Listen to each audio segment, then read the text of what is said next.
First contact and first confusion. The celestial harmony drifted through space like a diamond suspended in void, its crystalline surfaces catching and refracting starlight in precise mathematical patterns. Admiral Zix 427 of the Ordinate Empire stood motionless in the command center, their biosynthetic form processing the approaching anomaly with increasing confusion. 3 vessels of distinctly alien design were entering ordinate space, moving in patterns that defied every principle of efficient space travel. Their hulls were asymmetrical, their energy signatures fluctuated without apparent reason, and their formation seemed to change randomly every few minutes. Analysis incomplete, Zix 427 announced to their crew of quantum processors. Vessel trajectories contain insufficient logical parameters for prediction. The human ships, UES Discovery, UES Paradox, and UES Impossible Dream, continued their approach. Captain Elena Martinez of the Discovery watched her sensor readings with barely contained delight. "Would you look at that?" she said to her bridge crew. "They've got their entire fleet arranged in perfect geometric patterns. I bet their handbook is longer than the Encyclopedia Galactica." Her first officer, Commander David Chen, chuckled as he studied the alien fleet's formation. "Those ships look like they came straight out of a geometry textbook. I count 3 perfect dodecahedrons, 5 tetrahedrons, and what appears to be a planet-sized sphere." The Ordinate Empire had achieved technological supremacy through absolute adherence to mathematical precision. Their civilization had eliminated chaos, randomness, and inefficiency. Every action was calculated, every decision optimized, every movement planned to perfection. Then humanity showed up. Unknown vessels, Zix 427 transmitted, their message encoded in perfectly modulated frequencies. "Your approach vectors violate 73 regulations for optimal space travel. Please adjust your trajectory to match our transmitted parameters for maximum efficiency." The response came in both audio and visual format, breaking at least 12 protocols for proper communication. Captain Martinez appeared on their screens, and she was smiling. An expression that the Ordinate's behavioral analysis systems couldn't quite categorize. "Greetings, Ordinate Empire. This is Captain Elena Martinez of the United Earth Ship Discovery. We appreciate your suggestion, but we prefer to fly casual." She paused, then added with a wink, "It keeps things interesting." The Ordinate's command center erupted in a cascade of error messages. Several junior processors had to be rebooted after failing to compute the logic behind deliberately choosing a suboptimal course. "Your statement is paradoxical," Zix 427 responded. "Efficiency, by definition, is the optimal state. Please explain your reasoning using formal mathematical proofs." Martinez leaned back in her captain's chair. "Well, that's the thing about humans. Sometimes we prefer the scenic route. Tell you what, why don't we meet in person? I promise we'll try to keep the paradoxes to a minimum." What followed was the most challenging risk assessment in Ordinate history. These humans defied prediction, ignored efficiency, and seemed to operate on principles that contradicted the very foundations of rational thought.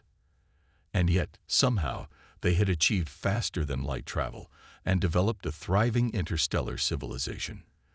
The Ordinate's curiosity overrode their caution. "Your proposal is acceptable," Zix 427 finally responded, "though we must insist on conducting this meeting according to proper protocols." "Of course," Martinez agreed cheerfully. "We'll follow every other protocol. Statistically speaking, that's just as good as following all of them, right?" As the human ships were escorted to the Ordinate's mathematically perfect space station, Zix 427 began to understand that they were about to learn something no equation could teach. Sometimes, the most perfect solution was allowing for a little imperfection. The logic of illogic. The Ordinate's central calculation chamber was a marvel of geometric precision, its walls forming a perfect dodecahedron of crystalline quantum processors. Captain Martinez's footsteps echoed through the chamber in what the Ordinates assured her was the most mathematically pleasing pattern possible.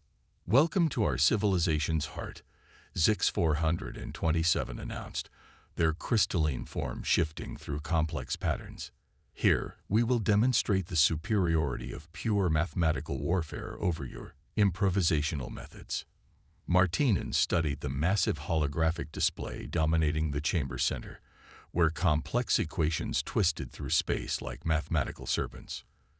Commander Chen was doing his best not to smirk at the junior processors, who had arranged themselves in a perfect Fibonacci spiral around the room.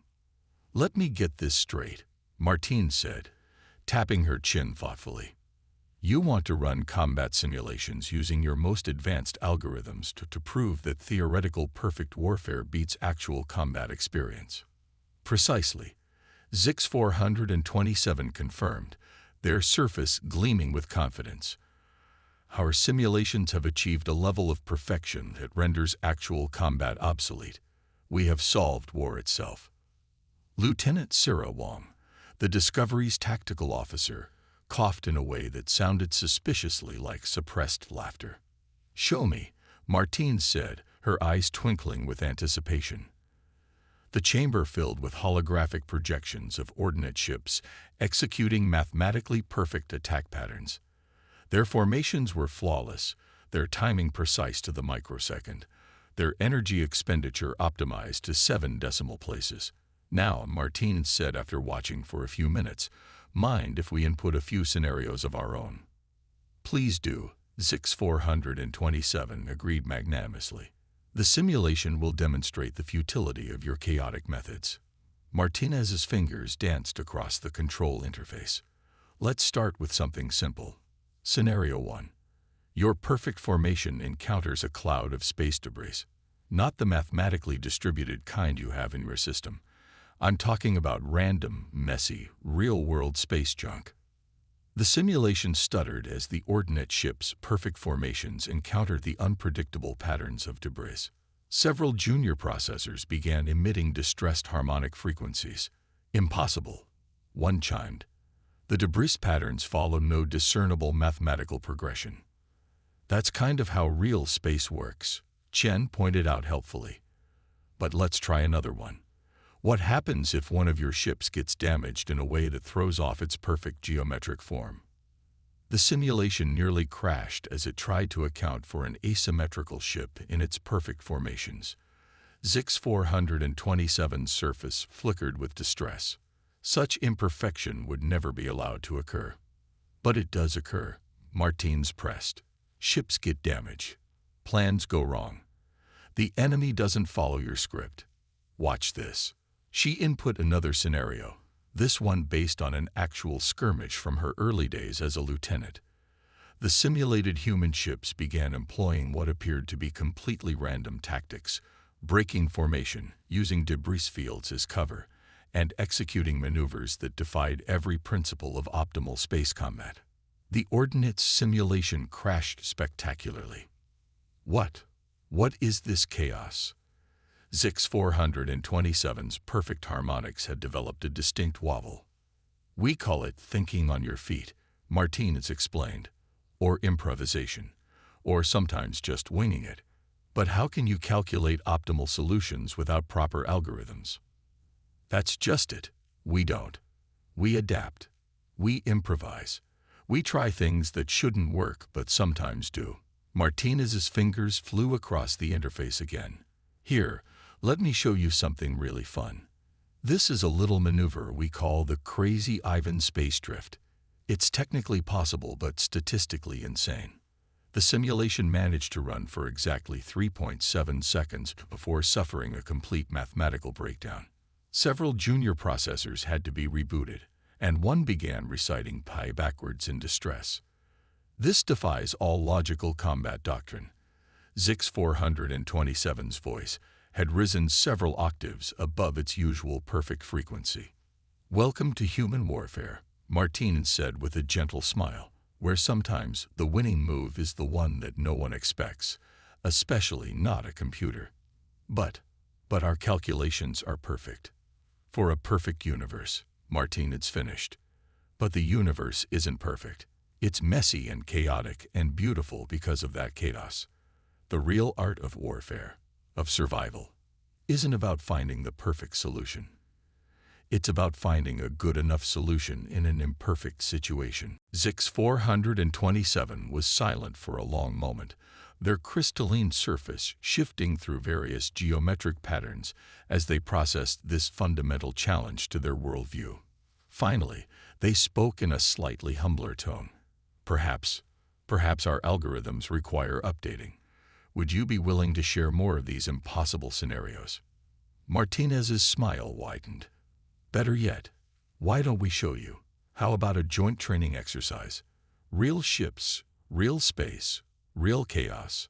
The junior processors all began vibrating in alarm, but Zix-427's surface settled into a new pattern, one that wasn't quite geometrically perfect, but somehow seemed more alive. Yes, they said. I believe that would be optimal. Chaos theory in practice. The space between Jupiter's moons had never seen anything quite like this before. The ordinate vessel perfect symmetry hung motionless in space, its tetrahedral form reflecting sunlight with mathematical precision. Facing it was the UES paradox, its decidedly non-geometric form bristling with what the ordinates termed aesthetically suboptimal modifications. Ready for round one. Captain Martinez's voice crackled over the comm. She sat in her observer position aboard the Discovery, while Commander Chen handled the actual maneuvering. The ordinate ship was under the command of Junior Processor 2457, who had shown the most adaptability to what they now called human chaos theory. Our victory probability calculations are operating at peak efficiency, Junior Processor 2457 responded, their tone carrying what might have been a hint of excitement, a concept that would have horrified them just a week ago. Remember, Martinez cautioned, no computational assistance beyond basic navigation. This is about instinct and reaction. Several ordinate processing crystals pulsed in what humans had learned was their version of nervous laughter. Instinct is merely unrefined mathematical modeling. Junior Processor 2457 stated, though with less certainty than they would have shown a week ago. We'll see about that. Begin exercise Alpha 1. The paradox suddenly cut its main engines and began what appeared to be an uncontrolled tumble. The ordinate ship's sensors went wild trying to calculate the possible trajectories, but each possibility violated at least 3 laws of optimal space combat. Your ship appears to be malfunctioning, Junior Processor 2457 observed with concern. Shall we pause the exercise for repairs? Chen's laugh echoed over the comm. Nope, this is exactly what we wanted to do. We call this playing dead. But it serves no mathematical purpose. Your power signature is clearly visible. Your tumble places you in an inferior tactical position. And by the prime numbers, why are you firing maneuvering thrusters in that sequence? The paradox had indeed begun firing its thrusters in what appeared to be a random pattern, causing its tumble to become even more erratic. The ordinate ship's predictive algorithms were now throwing up error messages faster than they could be processed. Sometimes, Chen explained as his ship continued its chaotic dance, the best way to confuse an enemy's targeting systems is to move in ways that make no sense whatsoever. Speaking of which, the paradox suddenly stabilized and launched what appeared to be debris from its cargo hold. The ordinate ship's sensors automatically calculated the debris trajectory, concluded it would miss by several kilometers, and filed it as irrelevant data. This proved to be a mistake. The debris suddenly activated hidden thrusters, changing course in clear violation of the laws of ballistics. Before the ordinate ship could recalculate, the objects had attached themselves to its hull and begun broadcasting what humans called the birthday song across all frequencies. Exercise concluded, Martinez announced cheerfully. In a real combat situation, those would have been boarding pods or mines. How did your perfect defensive calculations handle that? Junior Processor 2457's response took several seconds to formulate. Our algorithms did not categorize the debris as a threat due to its apparently random trajectory. This seems suboptimal in retrospect. That's the thing about combat, Martinez said gently. The most dangerous threat isn't always the one you can calculate. Sometimes it's the one that looks so wrong that you dismiss it entirely. The ordinate ship's surface rippled with what humans had learned was their equivalent of deep thought. We are beginning to understand why your species has survived despite your apparent mathematical handicaps. Your creativity introduces variables that our most sophisticated algorithms cannot predict. That's humanity in a nutshell, Chen chuckled. We're living proof that 2 plus 2 doesn't always equal 4. Please do not say such things. Junior Processor 2457 replied with what might have been a shudder. Our junior calculators are still recovering from your last mathematical heresy. The exercise continued, with the ordinate ship gradually learning to expect the unexpected. They discovered that sometimes the optimal solution wasn't the best one, that perfect formations could be defeated by imperfect responses, and that there was a strange sort of logic in human illogic. By the end of the day, Junior Processor 2457 had done something unprecedented in ordinate history. They had made a joke. It wasn't a very good joke, being based on an obscure mathematical principle involving non-Euclidean geometry, but the attempt itself represented a revolutionary breakthrough. The training session was interrupted by an urgent transmission from Ordinate Command. A massive gravitational anomaly had been detected at the edge of their space, defying all known physical laws. Both species were about to face a challenge that would require every bit of precision the Ordinates could muster, and every ounce of chaos humanity could unleash. Perfect imperfection. The gravitational anomaly hung at the edge of Ordinate space like a tear in reality itself.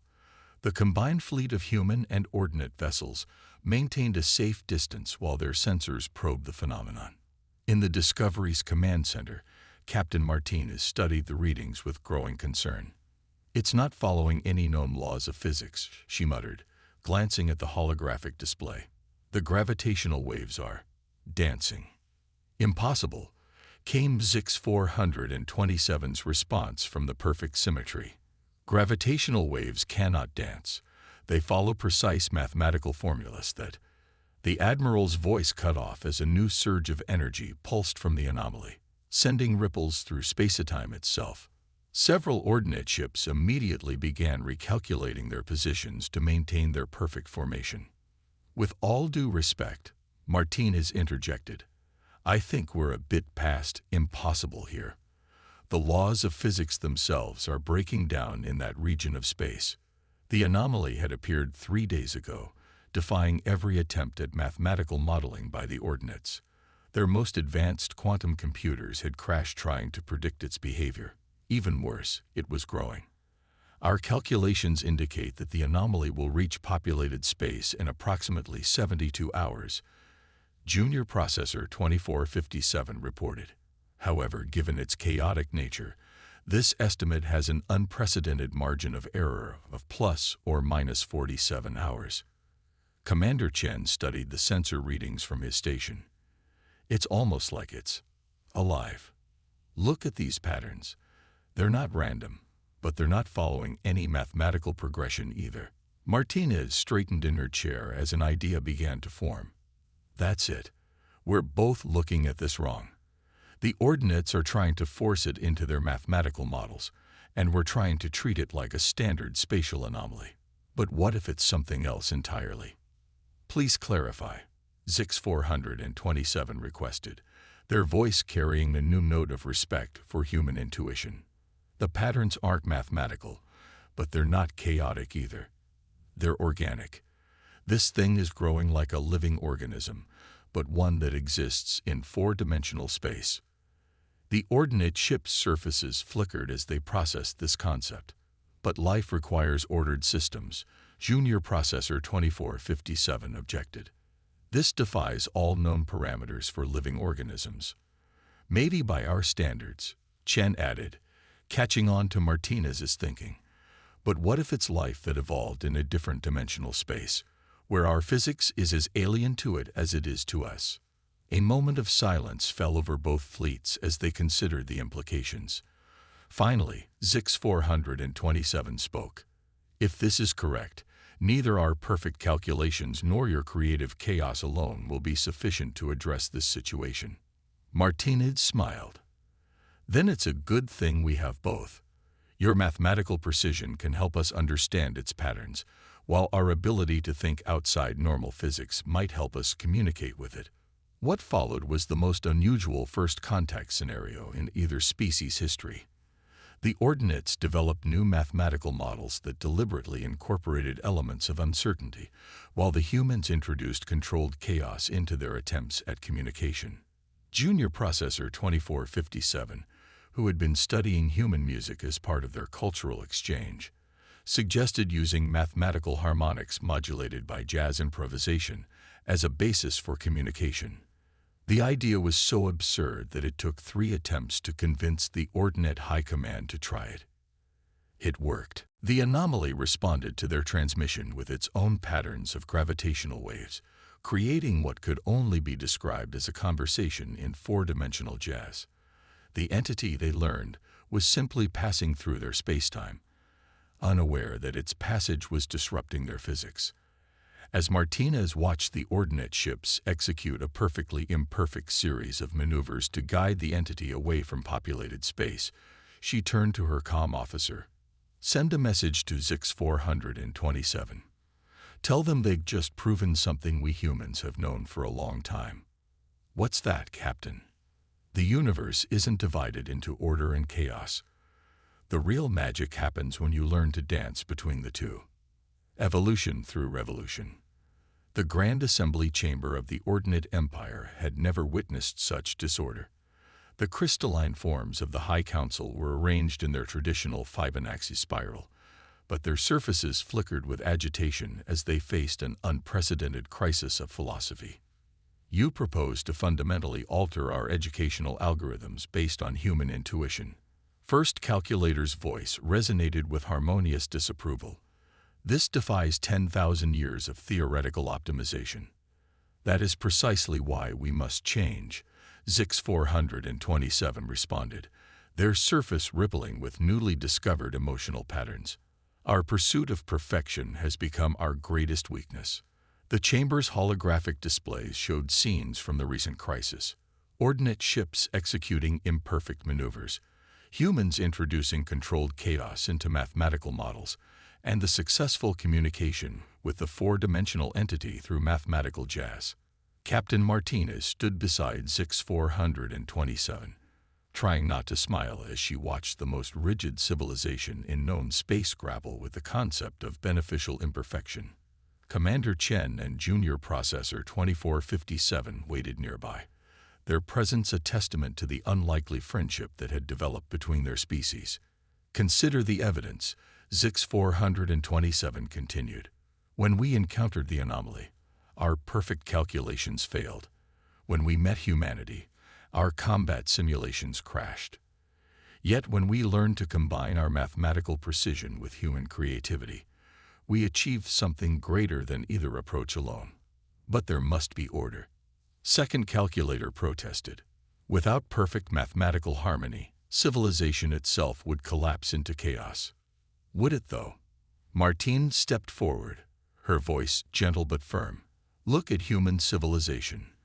We're messy, unpredictable, and sometimes illogical.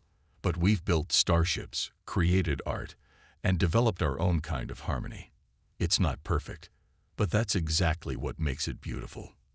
Junior Processor 2457 moved to join them.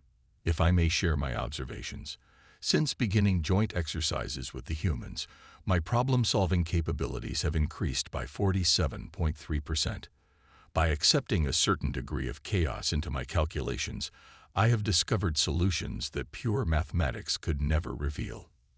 Furthermore, Chen added, "We humans have learned from you as well. Your mathematical precision has helped us refine our chaos, make our improvisation more effective. We're not suggesting you abandon order.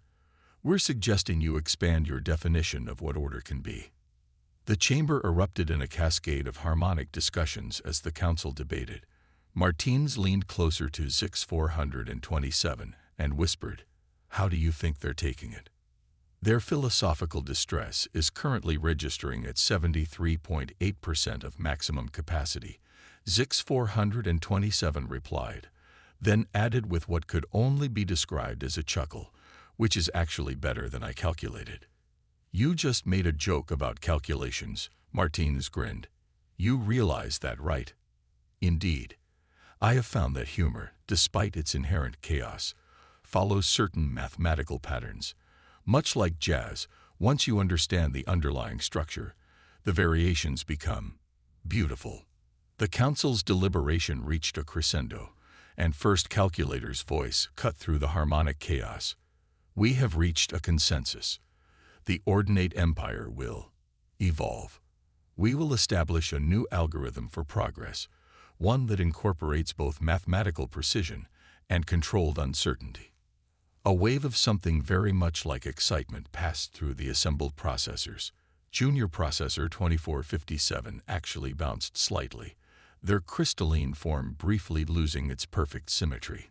"Of course," First Calculator added quickly, "this integration of chaos will proceed according to strictly regulated protocols."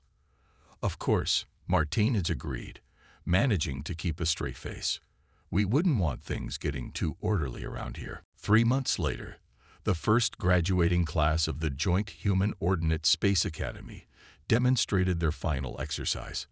Ordinate ships moved in formations that were mathematical yet fluid, while human vessels added precision to their controlled chaos. They danced through space together, creating patterns that were neither perfect nor random, but something wonderfully in between. In the observatory, Martinez watched with Zix 427 as their crews performed maneuvers that would have been impossible for either species alone. "You know what this reminds me of?" Martinez said thoughtfully. "The four-dimensional entity's gravitational dance. Close. It reminds me of something we humans discovered a long time ago, in our game of chess. Ah yes, we have studied this game extensively. A perfect example of mathematical strategy." "Actually, that's where you're wrong. For years, humans thought chess could be solved with perfect calculation. We built computers that could beat our best players. But you know what we discovered." "Please elaborate." "We found out that sometimes the best chess players weren't the ones who calculated the most moves ahead.